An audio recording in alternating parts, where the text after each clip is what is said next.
Hey y'all, thanks for tuning in to another episode. This one is ways to tell if someone is toxic. And so, toxic is one of those words where it's like constantly in trending and we hear it all the time. And one of the things that I have noticed is that we want this list of what toxic looks like, right? So we tell ourselves, well, I need to know the recipe for toxicity because if I know the recipe, then I can tell who I need to take in and out or to get in out of my life and who I can allow into my life. And one of the things that is the basis of this podcast is that part about whatever it looks like, right? And the whatever it looks like is intentional because what may look like toxicity to you may not look like toxicity to someone else. Just like whatever peace might look like to you may not look like peace to someone else.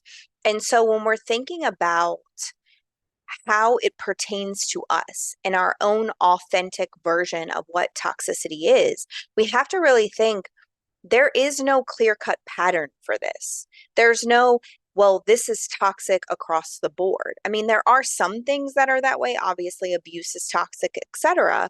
But when you're trying to determine if somebody's toxic in your life, you have to do the same thing for toxicity that you would do for peace.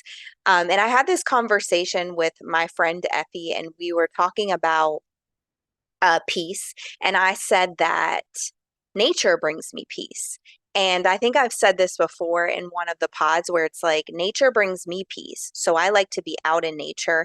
And for another person, they might not like bugs. So that being out in nature may not be as peaceful for them. Now they might find elements of peace in the nature, but for me, give me all the nature, right? And so when you're thinking about your toxic person or toxic environments, you have to filter it through that same lens of what does toxic look like for me? And I think when we do that, it also eliminates the ability to gain the perspective of other people to determine what toxic is and what toxic isn't. So we can't go to someone in our life and say, hey, do you think this is toxic behavior? Because it may not be toxic to them. They don't have the same downloading as you, they don't have the same conditioning as you. So that might not seem like toxic to them. But if it's toxic to you, then that person is toxic inside of your environment. And, when we think about this in terms of, I like my plant metaphors, but if you're a regular plant in regular season, right? Water is not toxic to you because you're a regular plant in regular season. But if you're an aloe plant or a cactus, that same water could potentially kill you because of the type of being you are. And so there isn't just this clear-cut version of what toxicity looks like. The other part of this is that we have to realize that everybody has some form of toxic traits, right?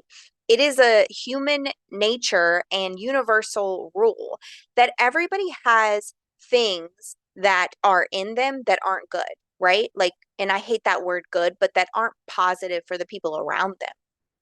So perfectionism may be yours, right? So for you as the person who is a perfectionist, it may fuel your productivity.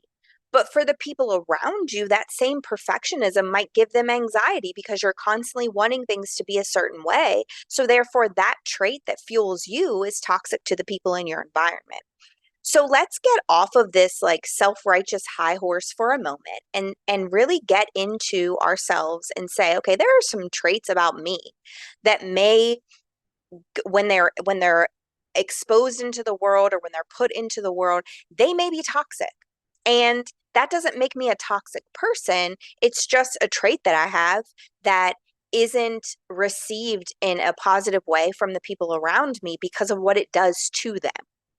Does it mean that I'm toxic to them and they need to get me out of their environment? Perhaps not, but sometimes it might mean that, especially if you're dealing with somebody who has extreme anxiety. Your perfectionism might be something that they need to rid themselves of.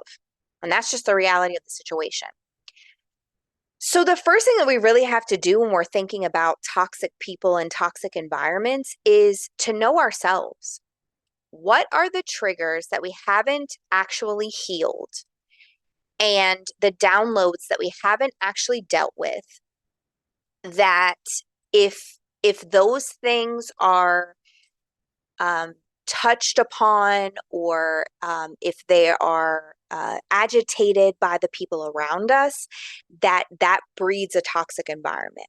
So, like for me, um, there was a relationship that I was in that it was a lot of yelling, right? And I mean, it was like exponential amounts of yelling. And so the next relationship that I got into, I had to say, listen, I don't do yelling.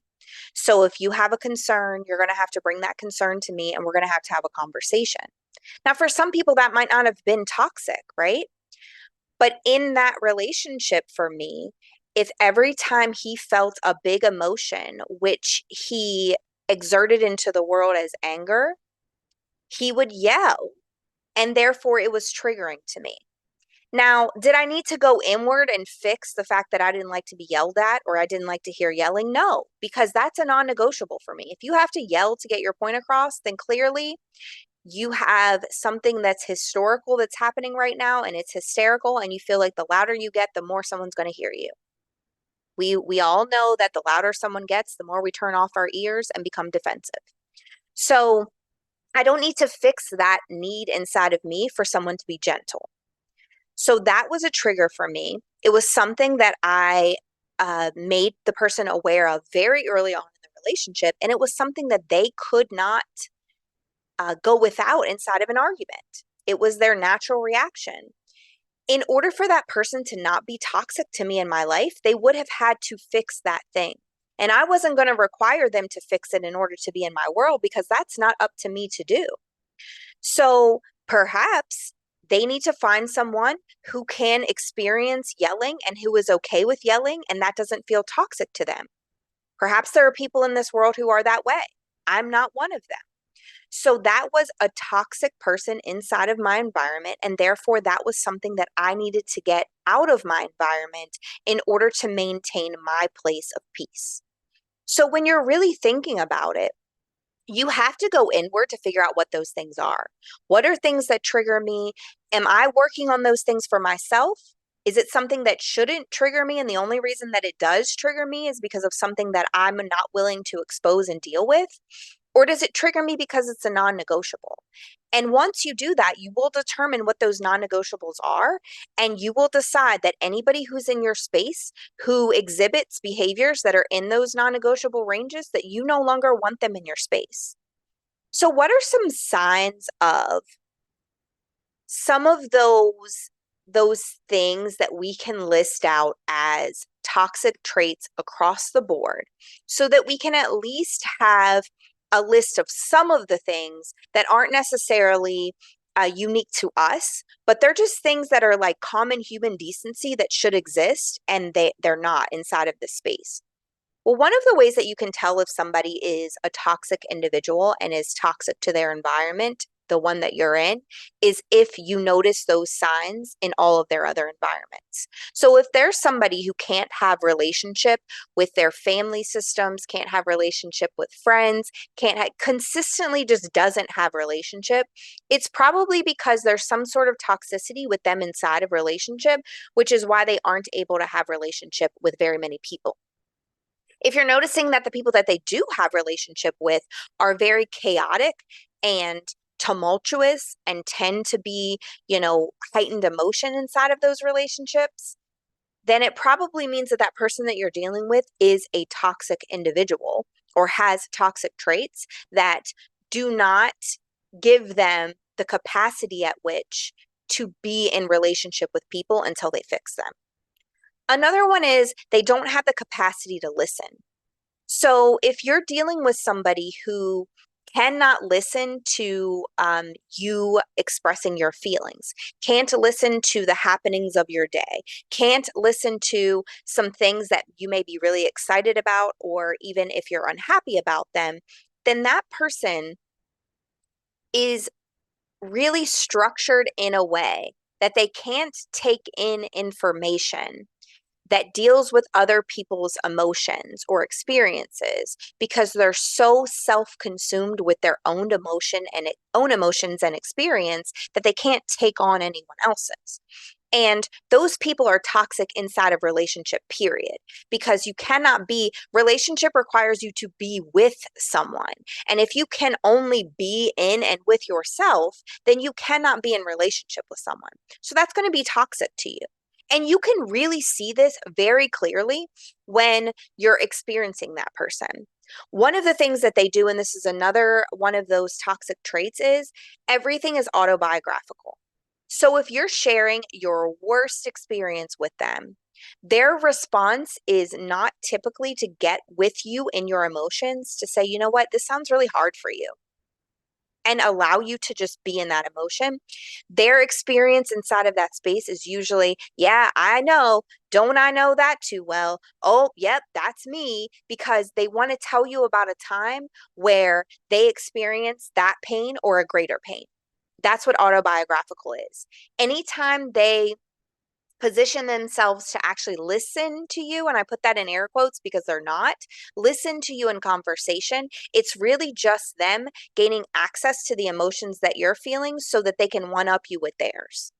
And you'll be able to detect this because every time you share an experience, the follow up from them is the experience that they had that was either the same or worse. And the reason that this becomes really toxic is that these people can't frame anything through the lens of empathy.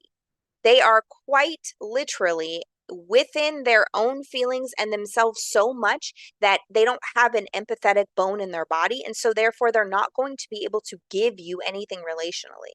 They're going to take from you, even in your darkest hour when you're sharing the deepest emotions. They're going to take that as an opportunity to share theirs with you. Autobiographical people are very toxic and very poor at listening. And again, these are some things that are across the board that are toxic, but if you find that's not toxic for you, then more power to you. But on the majority scale, that becomes a really frustrating experience because you can never have a conversation with that person where the spotlight is actually on you for them to share in your emotions with you and get empathetic with you. The other sign that you'll be able to tell as an indicator that this person is toxic to you is that you leave the conversation feeling worse than you did when you got into it. And oftentimes that misery loves company mantra leaves you feeling worse when you leave the situation. Because now not only do you have the emotions and the big feelings and all of the things that you're dealing with that happened to you, but now you have another person who can sit with you in those emotions. And if you're the type of person who wants to get out of that toxic experience, who wants to get out of that toxic way of thinking, you don't want to know that there's a posse behind you inside of that toxicity. You want to know that there's people in your corner who can support you through the process and journey of getting out of it. And so when you determine that those people are with you inside of that space, because you know that space is bad for you, now you feel like, I feel worse about my experience because now there's a plethora of people who are dealing with this experience. And so therefore it is the experience. There's no way to get out of it because everyone in my circle is experiencing it. On the flip side, if you share with someone who is not in a toxic headspace, they're going to tell you perhaps, you know what? There was a time in my life where I was feeling this exact same thing. And let me tell you what happened on the other side of that thing. They're going to give you hope and encouragement for your future as opposed to keeping you in the present moment and keeping you in that state of feeling those big emotions. They're going to allow you to have those big emotions, but they're also going to tell you, listen, there's hope on the other side of this. And if you're leaving that conversation, you're going to feel lit up. You're going to feel like, hey, you know what? This is just a season. And this isn't the only season, but this is the season right now. And so here are some things that I need to put into place to get myself to the other side of this. But a toxic individual doesn't want you to come out of that season because the longer you stay there, the more they have company in their own self-pity and self-righteousness. They want you to be their company in that space because they enjoy being in it. It provides them sympathy. It provides them people who pity them too. It gets them that external praise and validation of victimhood. But if you're not one of those people, that's going to be so toxic to you. The other thing is that your body tells you. I cannot tell you how many times my stomach has been like, homegirl, that ain't it. I'm telling you that my stomach knows, and my stomach will tell me immediately if that space isn't. I'm not talking on some like I'm nervous, got butterflies, because that happens and that's not showing me the toxicity inside of that space. I'm talking on some upset stomach, um, pain in my intestines. Like, this is the working of the aftermath of being in those spaces and with those people. When my anxiety is heightened, or when my stomach starts to flip flop and do the crazy things that it does when I have that anxiety, I know immediately this person is toxic to me. Your body will tell you. If your palms start sweating and not in an excited way, if your breathing changes and it's these shallow breaths, if your heart's beating fast, those aren't always indications of excitability. Oftentimes they're indications of toxicity. And sometimes we want to diminish them by saying, oh, I'm just excited. You're not. It's like when you go into a space and you're like, this person gives me butterflies. Do they? Or is it actually your body telling you your anxiety levels and your cortisol levels need to increase when you're around this person because you feel like you need to be in fight response with this person? That's going to tell you if that's a toxic situation.